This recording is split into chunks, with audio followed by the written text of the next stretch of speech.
Cut off date పెట్టుకోవాలి, vacancies కి 1 జనవరిలో నోటిఫికేషన్స్ ఇవ్వాలి. అది చేయాలంటే జాబ్ క్యాలెండర్ తయారు చేస్తామంటారు కదా గవర్నమెంట్. జాబ్ క్యాలెండర్ ఇంతవరకు చేయలేదు కదా, ఇంతవరకు చేయలేదు. జాబ్ గ్యారంటీ అర్థం ఏంటంటే గవర్నమెంట్ ఇంటర్ఫియరెన్స్ ఉండదు. హెచ్ఓడి డైరెక్ట్ స్టేట్ అవే మా వేకెన్సీ 31 డిసెంబర్ వరకు మా డిపార్ట్మెంట్ లో ఇన్ని వేకెన్సీస్ ఉన్నాయి, మీరు రిక్రూట్ చేయండి అని డైరెక్ట్ స్టేట్ అవే సర్వీస్ కమిషన్ కి రాయాలా. ఇప్పుడు ఏం చేస్తున్నారంటే హెచ్ఓడి గవర్నమెంట్ కి రాస్తారు, గవర్నమెంట్ నుంచి అది కన్సర్న్ డిపార్ట్మెంట్ ఫైనాన్స్ పోతుంది, ఫైనాన్స్ నుంచి క్యాబినెట్ పోతుంది, క్యాబినెట్ పోయిన తర్వాత ఇంతమంది మనం రిక్రూట్ చేయలేము, బడ్జెట్ అలొకేషన్స్ ఇబ్బంది అవుతుందని ఒక 1000 పోస్టులు అంటే 500-200కేమో పర్మిషన్స్ ఇస్తారు. వాట్ అబౌట్ 800 పోస్టులు వేకెన్సీస్ ఉండిపోతాయి. ఆ వేకెన్సీస్ ఇప్పుడు శాంక్షన్ అయినాయి కాదు, దాదాపు 20-30 సంవత్సరాల కింద అప్పుడున్న క్యాడర్ స్ట్రెంత్ బట్టి శాంక్షన్ పోస్టులు అవి. దానికి ప్రత్యేకంగా బడ్జెట్ అలొకేషన్ అవసరమే లేదు, నాన్ ప్లాన్ కింద ఆటోమేటిక్ గా బడ్జెట్. ఇప్పుడు అశోక్ సార్ ఒక సూచన చేశారు, మల్టిపుల్ చాయిస్ ఆబ్జెక్టివ్ టైప్ లో ఎగ్జామ్ పెడితే గ్రూప్ 1 కు ఈ ఇష్యూ ఉండదు అంటారు, కరెక్టేనా? ఈ గ్రూప్ 1 క్యాడర్ పోస్ట్ అనేది ఇవి చాలా సమాజంలో ఎంతో ప్రతిష్టాత్మకమైనటువంటి పోస్టులు. ఈ గ్రూప్ 1 లో రిక్రూట్ అయినటువంటి వ్యక్తులు 8 years తర్వాత ఐఏఎస్ ఐపీఎస్ ఆఫీసర్స్ అవుతారు.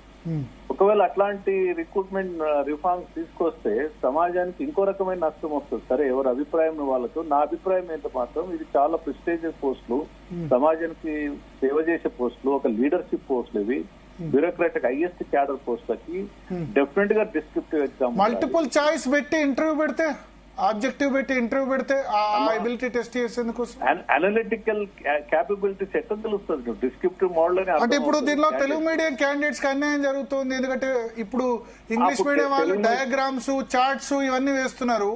అప్పుడు 35 years ప్లస్ వాళ్ళకి అన్యాయం జరుగుతుంది కదా మోస్ట్లీ. అప్పుడు ఎందుకంటే తెలుగు మీడియం జనరేషన్ కి అప్పుడు ఏం చేయొచ్చు భరత్ అన్న, తెలుగు మీడియం అన్యాయం జరిగితే డెఫినెట్ గా rural and Telugu medium people some sort of post must be reserved for them.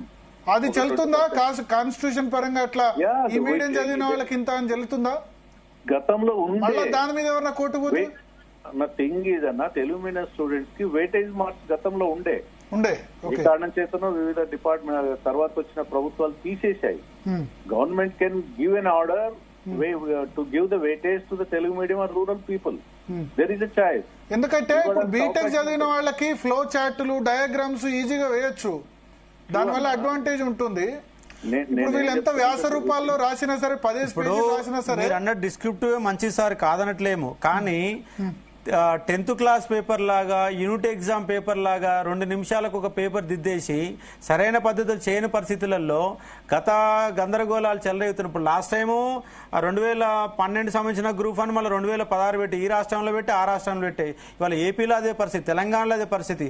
Group 1కి ఇంత క్రిటికల్ వస్తున్నప్పుడు నేపథ్యంలో గందరగోళాలు తొలగించడం కోసం మాత్రమే మనము ఈ మల్టిపుల్ చాయిస్ అంటున్నాం. కానీ డిస్క్రిప్ట్ ఇస్ ద మంచి మెథడే, కానీ ఆ మెథడ్ని ప్రభుత్వాలు పాటించడం లేదు. ఆడ అన్ని లక్షల కొద్ది పేపర్లు ఉంటే జస్ట్ టైం తీసుకోకుండా 2 నెలల్లో పూర్తి చేసి ఆగమాగం చేసి వాళ్ళ నిరుద్యోగులందరూ మళ్ళీ రోడ్డు మీద తీసుకొచ్చే పరిస్థితి.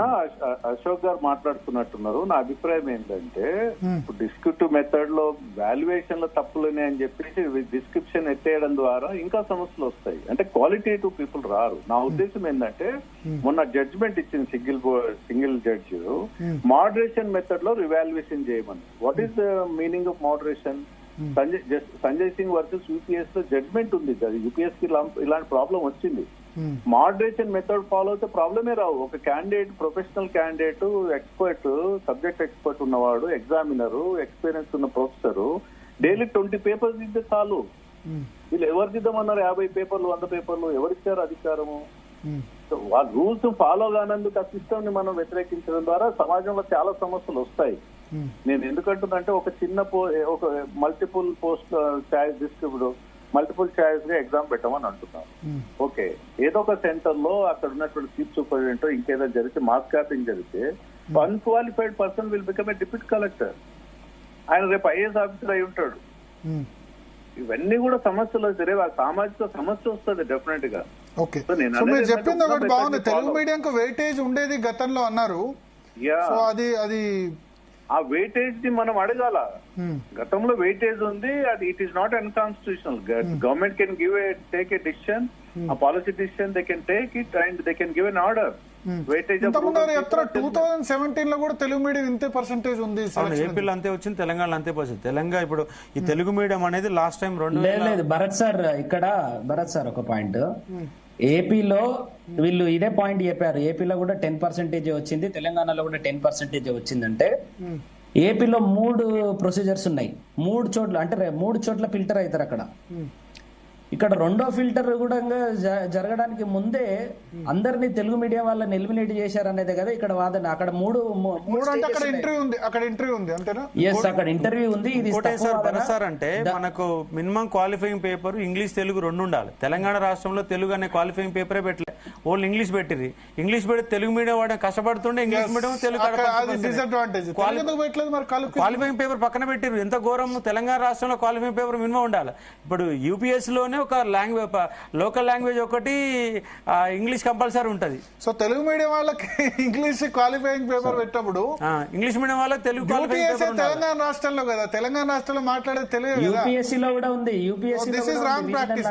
నిజంగా తెలుగు మీడియం పట్ల డిస్క్రిమినేషన్ సార్. ఇంకా అంటే ఇక్కడ ఇంగ్లీష్ తెలుగు 2 క్వాలిఫైయింగ్ పేపర్లు పెట్టాలి.